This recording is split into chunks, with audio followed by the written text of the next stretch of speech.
nothing matters in the sense that we think it does and that we come to think it does. Everything in our daily life and in our experience as people within this society and civilization we've built, it all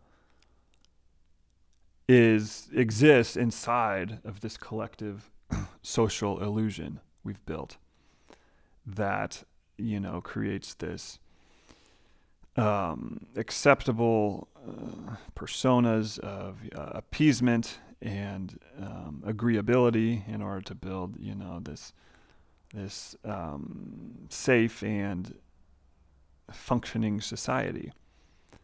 But you can do whatever you want. And sometimes it's good to do things just to prove to yourself that it's all just an illusion in a game.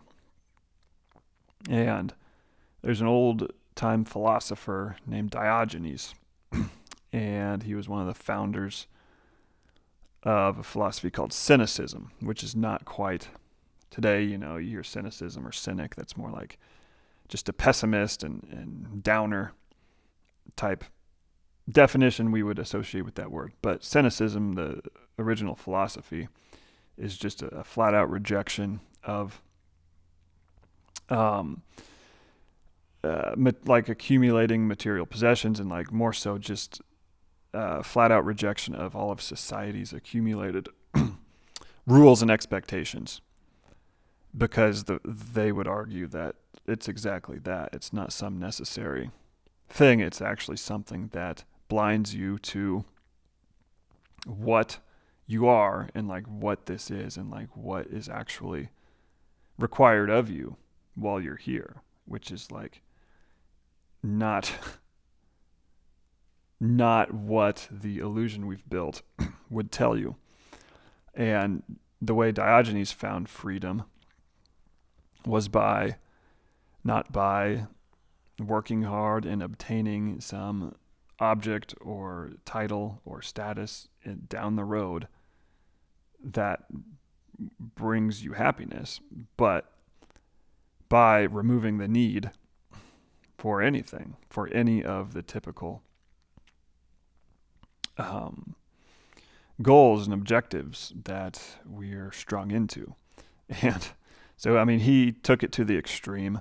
He lived in a barrel in downtown Athens, just homeless, just had a few possessions and whatever, and was not I don't know. He's kind of a wild guy, it sounds like. So you can take what we can from his story, but there's a lot of value in seeing that. And a lot of other quite influential men have said the same thing, that to be free, to find this peace, to find the kingdom within you, you must be childlike. And the lilies of the field do not toil or spin. And yet we make our entire lives out of toiling and spinning towards some hollow goal or acceptance or appeasement or perception of others towards our life, towards our choices. And it's just crazy that a lot of the times, everything seems so frantic and whatever. And like, it's all like directly opposite of what basically all of the major wisdom and things, resources that we have from our species' entire history. And like, we have a lot of these major figures and themes that have surfaced and have stuck because of the core wisdom they offer. And we're all kind of aware of them, but we live in direct opposition to them. And then we wonder why everyone thinks the world seems bad, or the world is falling apart, or whatever, folks. You ever notice this? The more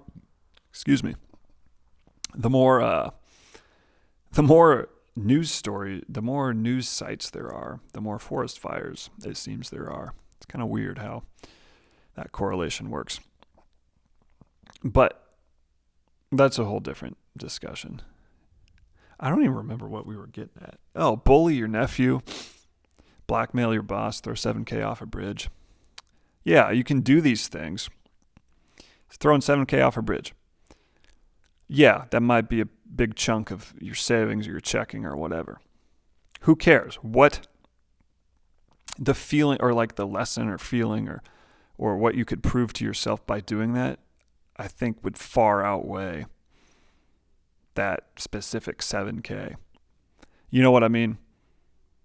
Because you would be telling, and I'm big hat, no cattle here. I've never literally thrown 7K off a bridge. Maybe, perhaps metaphorically. We won't get into that. But, just for example, like say what you could prove to yourself and like proving that you're not controlled by that, by doing an action like that. What is the value of that? It might be well more than that specific 7K, and more so like not like actual value doesn't lie in dollars, of course. So maybe that's more it. And there's the whole other discussion, like what I've liked to think about this. What is a year? How many dollars is a year of life on earth worth? Both in the sense of, imagine you had a bunch of hospice patients, and how much do you think at auction a year of young life on earth, of healthy, operable life on earth would go for? I mean, they would all empty their savings. So it would just be whichever one of them had the largest estate, and it would be an insane figure. And yet we sit here and like use these prime years on earth, which is crazy and unexplainable and amazing. And we let ourselves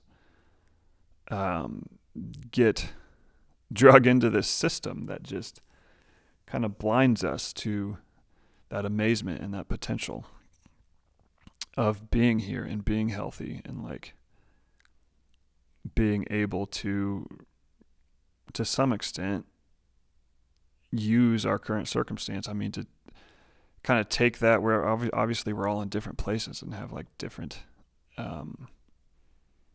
capabilities and resources and whatever, but like just in a broad sense, you still have infinite choices you can make wherever you are.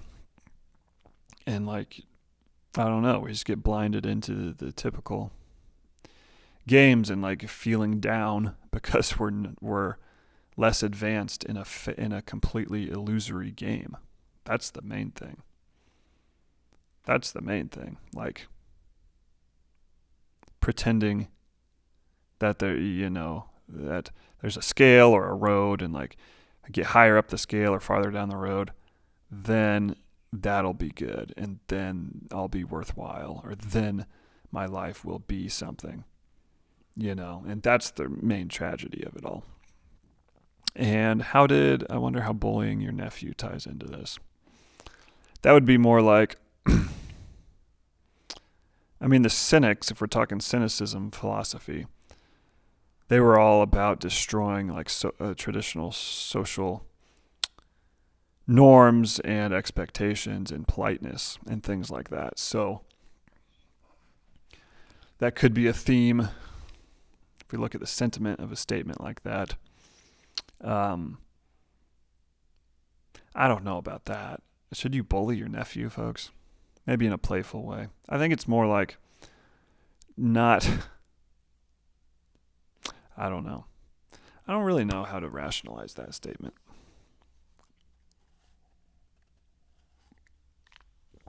I guess they would say it's like, who cares? Just like do things to destroy this illusion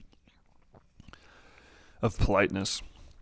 And I don't know. I'm probably not the one to talk about these things. I'm like, maybe in the future I can get there, folks, but I'm not about to like bully people for the sake of it's just a prank.